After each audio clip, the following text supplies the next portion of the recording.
Hello and welcome to Miss Dooley's classroom. Today's learning goal is to use various written strategies when dividing. I have also included the learning outcomes for teachers that wish to use this as a resource. A written strategy for division is using area models.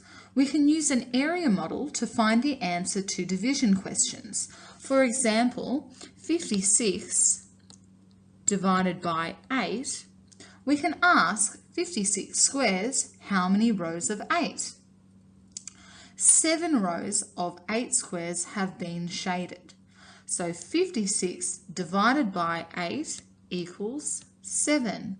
The related multiplication fact is, of course, 7 rows of 8 squares, which would be 56 squares altogether.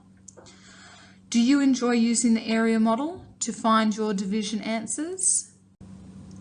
Another written strategy for division is using our multiplication facts. You can use your knowledge of multiplying by tens to split a number you are dividing. To find the answer to 210 divided by 6, we can split 210 into 120, which is 20 lots of 6, 60, which is 10 lots of 6, and 30, which is 5 lots of 6.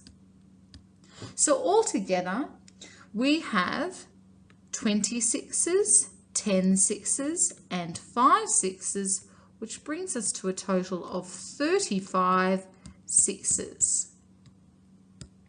Therefore, 210 divided by 6 equals 35.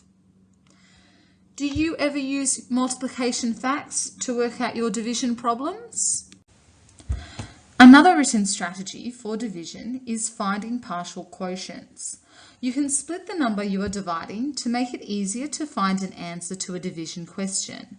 For example, if I have 245 divided by 7, 245 could be split into 210 and 35, as both of these numbers divide by 7. So, if I have 210 divided by 7 and 35 divided by 7, 210 divided by 7 equals 30, as 30 times 7 equals 210, and 35 divided by 7 equals 5, as 7 times 5 equals 35.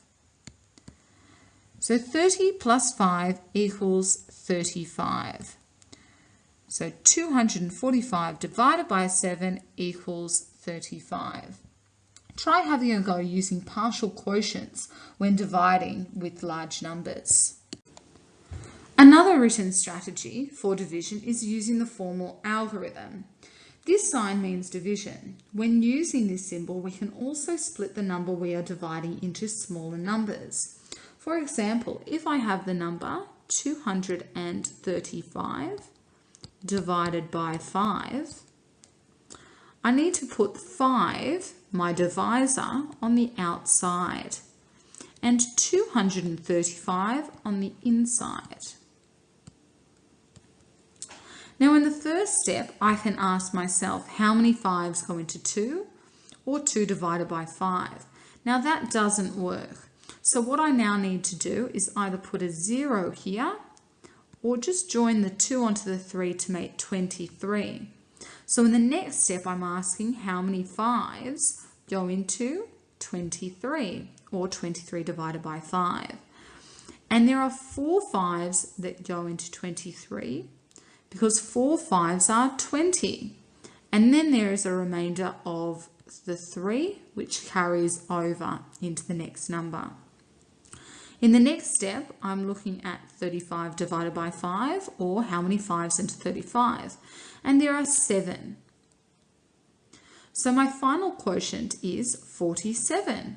So 235 divided by 5 equals 47. Try another example using the formal algorithm. In this next example, we will be looking at the formal algorithm when there is a remainder.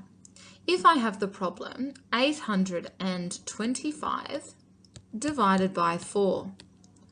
4 is the divisor and goes on the outside. 825 is the dividend and goes on the inside.